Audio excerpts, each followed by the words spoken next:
ବର୍ଷା ପ୍ରାକୃତିକ ସମ୍ପଦର ଏକ ପ୍ରମୁଖ ଉତ୍ସ, ଯାହା ମରୁଡ଼ି ପଡ଼ିଥିବା ଟାଙ୍ଗରା ଭୂମିକୁ ମଧ୍ୟ ସବୁଜ ରଙ୍ଗରେ ଭରି ଦେଇଥାଏ।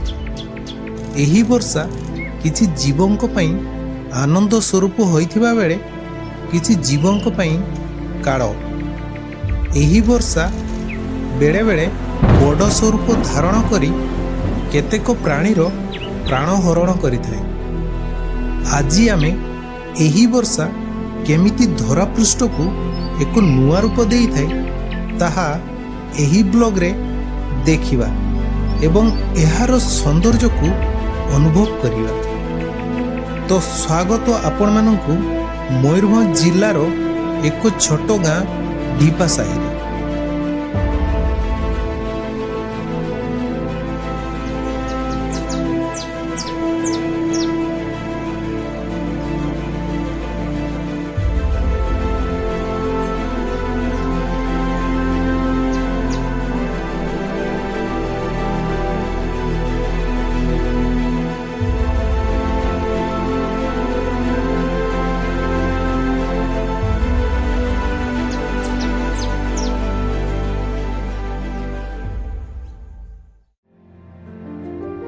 ଏହି ଛୋଟ ଗାଁଟି ଆମ ଗାଁ, ଯାହା ଅତି ବେଶୀରେ 30ରୁ 40ଟି ଘର ରହିଛି। ଆଉ ଘରଗୁଡ଼ିକୁ ସବୁ ଛାଡ଼ି ଛାଡ଼ି ରହିଛି। ଛୋଟ ଗାଁ କିନ୍ତୁ ଗଛଲତାରେ ପରିପୂର୍ଣ୍ଣ।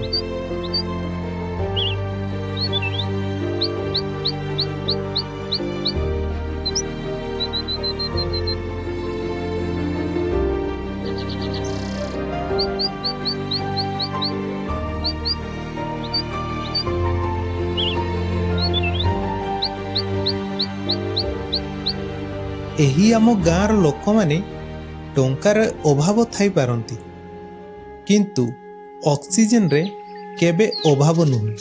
ଖରା ଦିନରେ ଚାରିପଟେ ମରୁଡ଼ି ପଡ଼ିଯାଇଥିଲା, କିନ୍ତୁ ଏହି ଜୁନ୍ ମାସର ବର୍ଷାରେ କିଛି ଅଦ୍ଭୁତ ସବୁଜ ରଙ୍ଗରେ ଭରି ଦେଇ ଚାଲିଗଲା।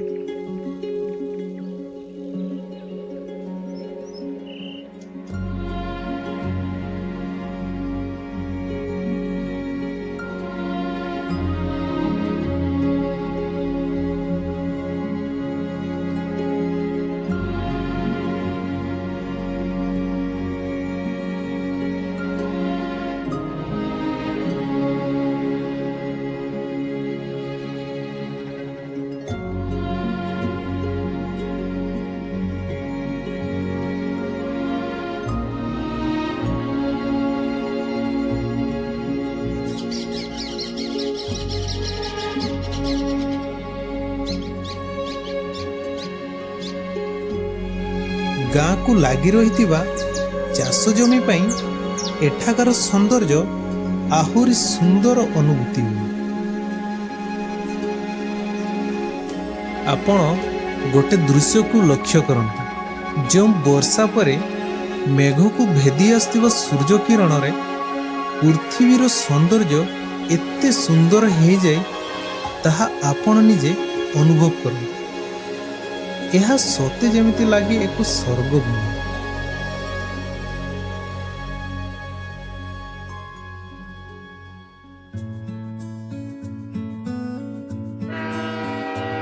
ଏହା ହେଉଛି ଟାଟାବାଦାମ ପାହାଡ଼ ଟ୍ରେନ୍। ଯେତେବେଳେ ଏହି ଟ୍ରେନ୍ଟି ଏହି ସବୁଜ ଧରାପୃଷ୍ଠ ଦେଇ ଗତି କରିଥାଏ, ଏହି ଟ୍ରେନ୍ରେ ବସିଥିବା ଯାତ୍ରୀମାନଙ୍କୁ ଏକ ଯୁକ୍ତାତ୍ମକ ଏବଂ ଶାନ୍ତିପୂର୍ଣ୍ଣ ଯାତ୍ରାର ଅନୁଭବ କରାଇଥାଏ।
ଗ୍ରୀଷ୍ମତା ପରେ ଯେପରି କୁପର ବେଙ୍ଗ ଆକାଶକୁ ଗୋଟେ ଆଶାଭରା ଚକ୍ଷୁରେ ଦେଖି ରହିଥାଏ, ଠିକ୍ ସେହିପରି ଗୋଟେ କୃଷକ ଭାଇ ମଧ୍ୟ ନିଜ ବିଲକୁ ବର୍ଷା ହେବ ଆଶାରେ ଅନେଇ ବସିଥାଏ।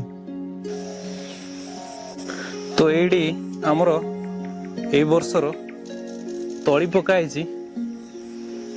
ଏଇ ମାସରେ ଯେଉଁ ବର୍ଷା ଦେଲା ପ୍ରଥମ ବର୍ଷା, ସେଇ ବର୍ଷାରେ ହିଁ ଏ ତଳି ସବୁ ପକା ହେଇଛି।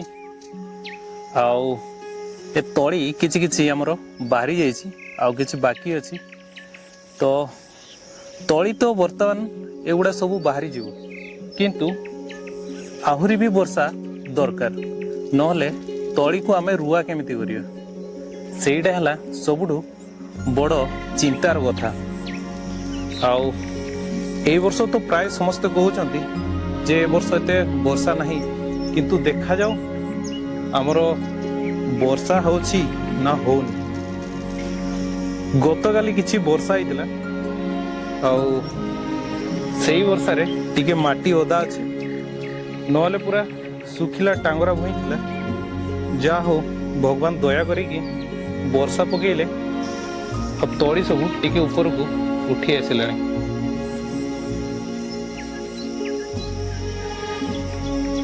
କିନ୍ତୁ ବର୍ଷା ଆହୁରି ବି ଆମକୁ ଦରକାର। ଆଉ ଏହି ପ୍ରଥମ ବର୍ଷା କୃଷକ ଭାଇର କିଛି ଆଶାକୁ ମଧ୍ୟ ପୂରଣ କରିଛି।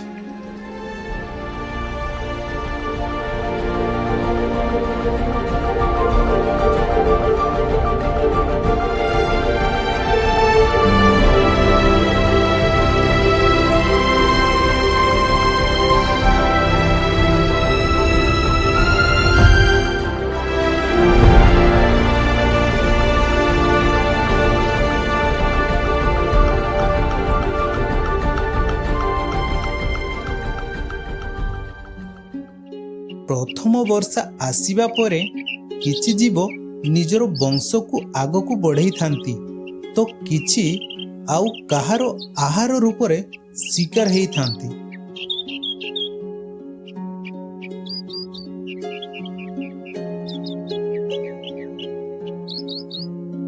ଗ୍ରୀଷ୍ମ ପରେ ଯେଉଁ ପ୍ରଥମ ବର୍ଷା ପୃଥିବୀକୁ ବହୁତ କିଛି ଉପହାର ଦେଇଥାଏ, ଯେମିତି ଏହି ଔଷଧୀୟ ଫଳ, ଏହାକୁ ହରିଡ଼ା ବା କଷା ଫଳ କହିଥାନ୍ତି, ଏବଂ ଏହି ଭୃଙ୍ଗରାଜ ଗଛ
ଆଜି ମର୍ଣ୍ଣିଂ ଟାଇମ୍ରେ କେବଳ ବର୍ଷା ହେଇଛି। ଆଉ ବର୍ତ୍ତମାନ 9ଟା ହେବାକୁ ଗଲାଣି, ବର୍ଷା ନାହିଁ। ଆଉ ଯେଉଁ ଏଇ ପାଗରେ ଯେଉଁ ପବନ ଏଠି ଦେଉଛି, ମାନେ ମନକୁ ବହୁତ ହିଁ ଶାନ୍ତି ଲାଗୁଛି।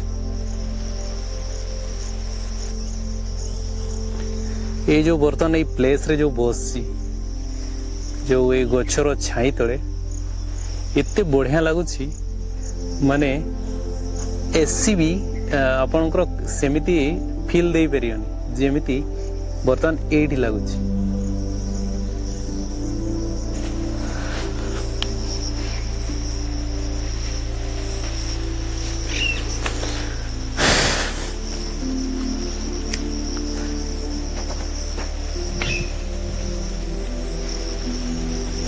এই জায়গা গুড়াକୁ ଆସିଲା ପରେ ଛୋଟ ବେଳର କଥା ବହୁତ କିଛି ମନେ ପଡେ। ମାନେ ଏଇ ଜାଗା ଗୁଡାକରେ ଆମେ ସେ ଟାଇମରେ ଯୋଉ ଗୁଣ୍ଡୁଚି ମୂଷା ଯୋଉ ଥିଲେ ସେମାନଙ୍କୁ ଆମେ ଗୋଡେଇ ଗୋଡେଇ ମାରି ଦଉଥିଲୁ। ଏବେ ଭାବିଲା ବେଳକୁ ବହୁତ ହିଁ ଦୁଃଖ ଲାଗେ, କିନ୍ତୁ କଣ କରିବା, ପିଲା ବେଳର କଥା, ସେ ଟାଇମରେ ଆମର ସ୍ୱଳ୍ପ ବୁଦ୍ଧି। ଏତେ ଆଉ କିଏ ଚିନ୍ତା କରୁଛି ଏଇଟା ଭଲ କି ମନ୍ଦ।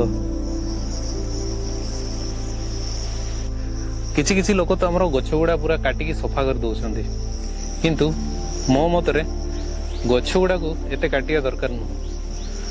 କାରଣ ଏବେକା ଡେଟ୍ରେ ଆପଣ ଦେଖନ୍ତୁ, ବର୍ତ୍ତମାନ ଗ୍ଲୋବାଲ ୱାର୍ମିଂ ଏତେ ବି ବଢି ଯାଇଛି, ତାର ସୀମା କିଛି ନାହିଁ, ଟପି ଗଲାଣି ସବୁ।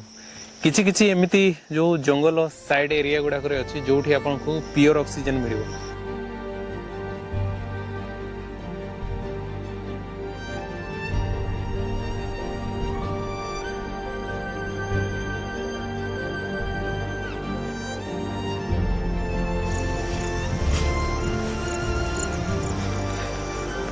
तो सांग मैंने टाइम हो पाखापाखि 10टा हो आउ सकाल मुझे खाई आसी भोक भी लगे प्रबल आउ संभाड़ी हेनी, तेणुक आम इमिडिएट घर को जावा, नचेत भोकर आटुपाटु होगा पड़ो।